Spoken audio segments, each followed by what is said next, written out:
The violent protest actions by supporters of the opposition United Workers' Party UWP in Dominica actually helped the Dominica Labour Party win the recent general elections by an even bigger margin. That's the view of political pollster and analyst Peter Wickham. He was speaking Thursday on Let's Talk in Kitts Nevis on SK Newsline's sister radio station, Voice of the Caribbean Radio. I mean, you had a group of people who were essentially displaying criminal behavior. They were blocking the roads, they were burning tires.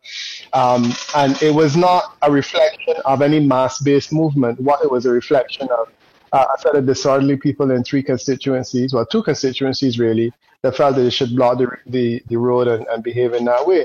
And then it came down to the point that, they had 2 days before the elections, these unseemly incidents where people who were traveling into Dominica were forced to walk across the river with babies in hand, with suitcases in tow. And it was very unseemly. The Bishop of Roseau was one of those people who was returning to Dominica around that time, and he too had to alight from his car and cross the river. And there were pictures of these people being taken, full cassock and walking across the river. It didn't sit well with people.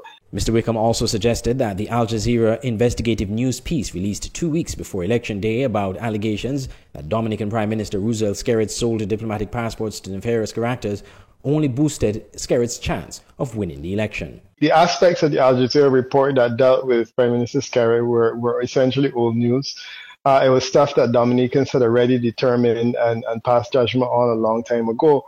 The stuff that spoke to the UWP was not that old. And I think that in a sense, created a leveling of the playing field in the sense that people were hearing about allegations on both sides. And I think that more than anything else, helped to level the playing field. But the Al Jazeera report was, to me, evidence of the fact that there was clearly an international conspiracy against him. And I think a lot of people felt sympathy for the fact that, here it was that someone with the influence of power to get to Al Jazeera was able to put together this documentary using a lot of old stuff and also new stuff, and would be able to go after him in this way. Meanwhile, Mr. Wickham said opposition leader Lennox Linton, now losing his second straight election, should resign. The UWP needs to do is they need to look for new leadership.